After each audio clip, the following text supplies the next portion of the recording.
full social activity, I'm helping all of us becoming aware of the crisis, we are all in, and so on and so on and so on. That's the problem for me, this attitude. Why? The first thing to do is to problematize this tolerant and so on post-68 ideological universe. How? Allow me to conclude with a couple of more radical proposals. Walter Benjamin's old thesis, every rise of fascism bears witness to a failed revolution, I think, not only holds today, but is today more pertinent than ever. Liberals like to point out similarities between left and right extremisms. Hitler's terror and Kemp's imitated Bolshevik terror. The Leninist party is today alive in Al-Qaeda, and so on and so on. I say yes, but what does all this mean? I claim it can also be read as an indication of how fascism literally took the place of the leftist revolution. Its rise was the left's failure, but simultaneously proved that there was a revolutionary potential, a dissatisfaction which the left was not able to mobilize. And I think today it's especially important to emphasize how the same holds for the so-called, by some people, not me, Islamo-fascism. Is the rise of radical Islamism not exactly correlative to the disappearance of the secular left in Muslim countries? Today, when Afghanistan is portrayed as the utmost Islamic fundamentalist country, who still remembers that 30 years ago it was a country with strong secular tradition, up to a powerful communist party which took power there independently of the Soviet Union. The Soviet Union later intervened to save the regime. Where did this secular tradition disappear? In Europe, exactly the same goes for Bosnia. Back in the 1970s and 80s, Bosnia and Herzegovina was multiculturally the most thriving, alive of all Yugoslav republics, with an internationally recognized cinema, school, a unique style of rock music, and so on. In today's Bosnia, there are effectively strong fundamentalist forces, like the crowd which brutally attacked the gay parade in Sarajevo in September 2008. But the main reason of this regression is the desperate situation of Bosnians in the 92-95 war, where they were basically abandoned by the Western powers. And as Thomas Frank has shown, the same goes for Kansas, the US homegrown version of Afghanistan. Kansas, the state which was still 1970s, the bedrock of radical leftist populism, is today the bedrock of Christian fundamentalism. Does this not confirm again Benjamin's thesis that fascism is an index of a failed revolution? Now, the most catastrophic conclusion that can be drawn from this constellation is the one drawn by a theoretician whom I otherwise appreciate very much, Moishe Postone, and some of his colleagues.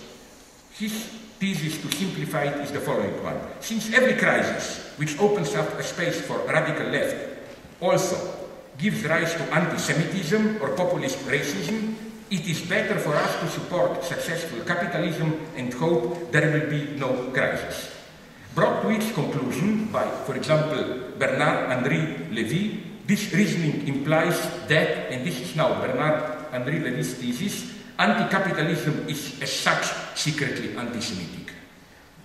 The difference between liberalism and the radical left is that, although they refer to the same three elements, liberal center, populist right, radical left, they locate them in a different topology.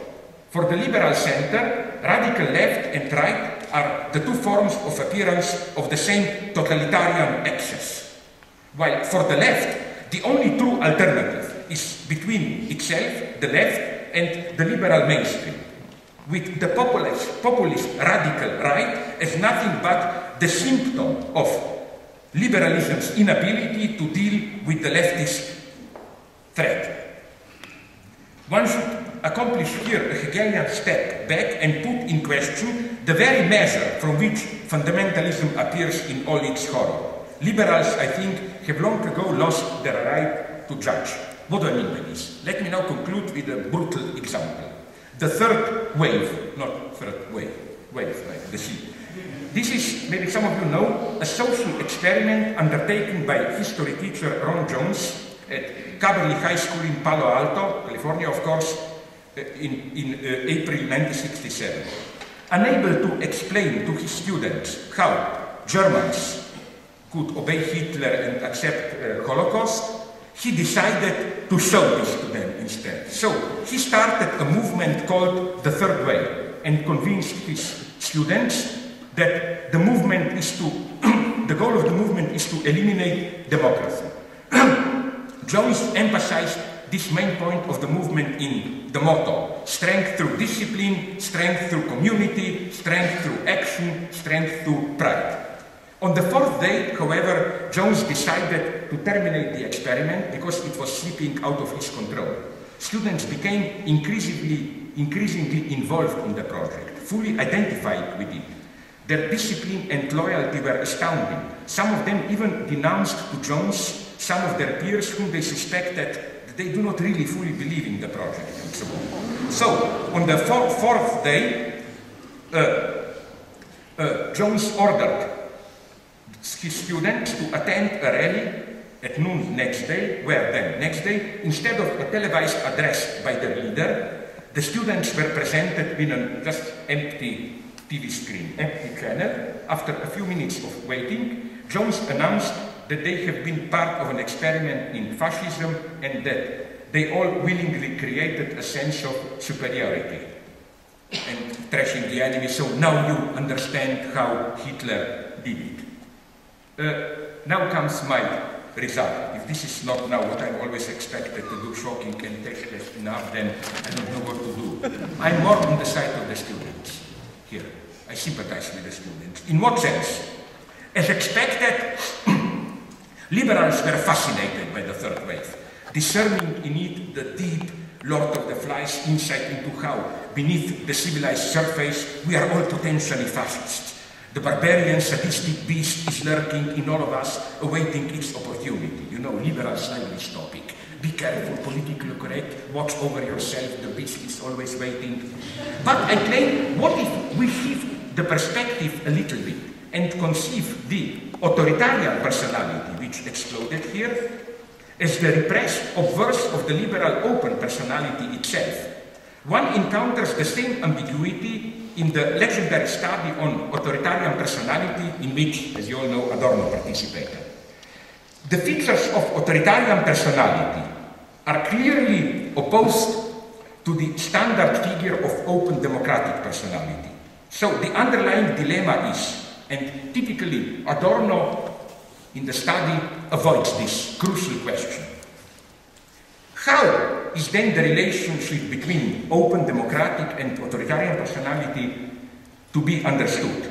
Are these two types of personality simply the opposites in a struggle, so that we should fight one against the other?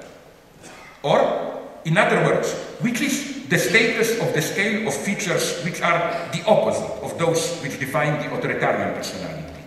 Are they simply to be endorsed as democratic personality, or is the authoritarian personality to be conceived as the symptomal truth, the repressed, if you want, of the democratic personality?